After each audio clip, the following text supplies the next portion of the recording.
Following a macros-based approach is intended for those who are ready for the real deal. You need to be sure that you're actually in compliance with your plan before you can determine that your plan is not effective.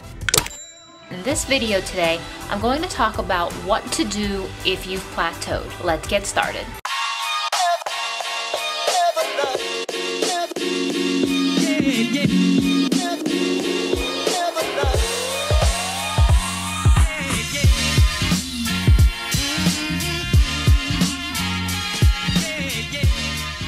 Hey, what's up YouTube? It's Christine with Gauge Girl Training, an online meal planning and coaching service. I'm a food scientist and chemical engineer by training, and in this video today, I'm going to talk about what to do if you've plateaued. So let's get started. So the first thing I want to say is what to do when you hit a plateau is to, number one, make sure you're actually truly in a plateau. I think some people will go about a new program for a couple days, maybe a week or so, and then just kind of feel like they're not getting the progress they want, or they're not really where they want to be, but you haven't truly followed the plan to the level of detail and execution that you need to be following it in order to determine if the current macro set that you're on is working or not. And you can't determine that if you're not actually following your plan. So if you are not actually following your plan, if you are still going out and drinking, if you are eating out and doing whatever and just kind of gauging and eyeballing portions and macros and things like that, then you're not actually in compliance with your plan. You need to be sure that you're actually in compliance with your plan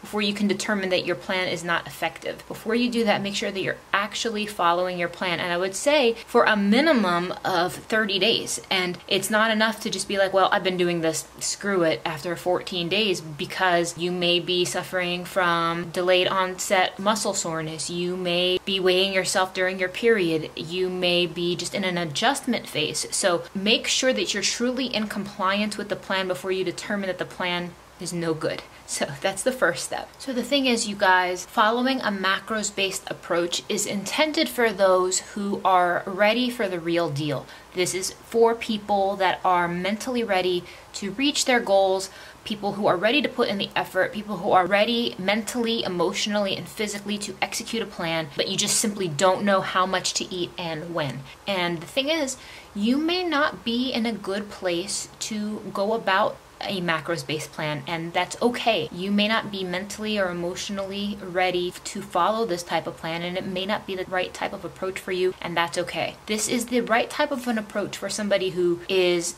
mentally and emotionally stable in a good place, but you are ready to reach your goals, but you really just don't know how much to eat and when to eat it. If you fall into that category, this approach is going to be much more likely to give you long-lasting success as opposed to somebody who's really not ready to take on this type of challenge. Following macros, it's not a fad diet, it's not a quick fix, and it's not easy. It's definitely an approach for those who want a realistic, science-based, lifelong way to go about their eating decisions. So it is about looking at food and having more knowledge about how that food is going to work in your body and how to implement that in a way that will work for you. And it's not about restriction, it's about knowledge. Let me repeat that. It's not about restriction, it's about knowledge. It's about awareness. It's about knowing and indexing how you're going about things so that way you can use that information to make the appropriate decisions on how to go about a sustainable, lifelong relationship with food. So I want to first address plateauing in the sense of for people who are just not mentally ready to take on the macros approach. So this does not mean you're a bad person. This does not mean you are weak-willed.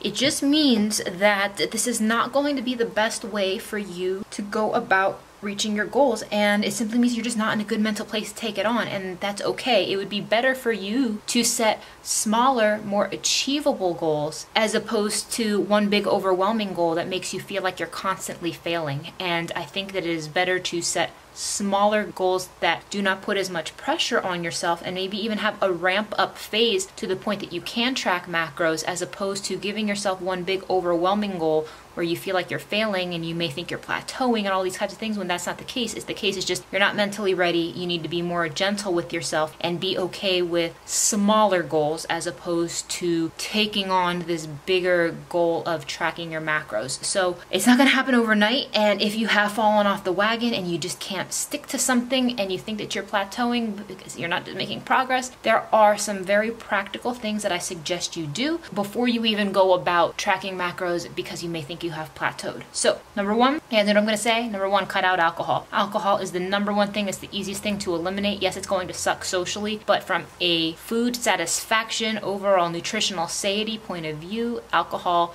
does not make you feel fuller. It's not going to satisfy hunger. Cutting out alcohol from a caloric perspective is going to be the best way that you can go about inching your way towards a macros-based approach and lifestyle. Number two is eating out less. If you find yourself eating out more than if you don't pack a lunch or have like a home-cooked dinner, this is another easy way to improve your habits and overall lifestyle. There is nothing wrong with enjoying a date night, nothing wrong with celebrating a birthday, an anniversary, some like big milestones, but just because it's Tuesday, you shouldn't necessarily feel like you need to go out to eat all the time, because you are much more likely to make poor eating choices when you do so. There's nothing wrong with, taking a night off from cooking, but if you're doing it constantly due to either just laziness or just the sheer convenience of it all the time, you guys, that's probably not a good thing. You may want to cut back on that and save yourself some time and money, because it's not as challenging as you think it is to cook a healthy, balanced meal. There are tons of ideas that I'm putting out on my YouTube channel all the time, tons of ideas in my meal plans,